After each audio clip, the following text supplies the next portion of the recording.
Faire tomber les barrières et ouvrir le dialogue. Aujourd'hui à Angers, 200 à 300 personnes étaient rassemblées pour dire non à l'islamophobie.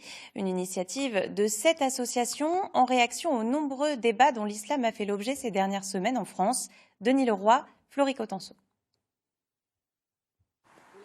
À Trélazé, dans la proche banlieue d'Angers, un nouveau bâtiment se découpe dans le ciel. Cette coque acier et bois marque l'extension de la mosquée actuelle. Dès l'an prochain, elle pourra accueillir plusieurs centaines de musulmans. Il va y avoir déjà une plume à la place d'une minaret qui symbolise le savoir. Et donc ça veut te dire que c'est une mosquée qui va être ouverte à tous, aux musulmans, aux non-musulmans, pour des fêtes, pour des expositions, pour la prière, pour l'apprentissage de la langue arabe et d'autres langues, pourquoi pas.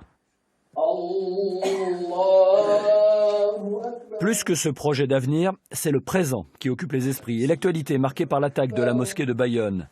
Après la prière conduite par l'imam, les bénévoles prennent la parole et invitent les fidèles à se mobiliser contre l'islamophobie. Et qu'on se rassemble, Inch'Allah, à 15h, place Ralliement.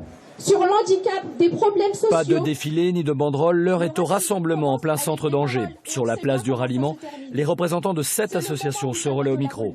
Dans l'assemblée, une parité homme-femme se distingue. Certaines portent fièrement le voile, comme Siam, une mère de 4 enfants, venue avec des lycéennes. J'ai déjà subi des regards, des insultes, il y a plein de choses que j'ai subies, oui.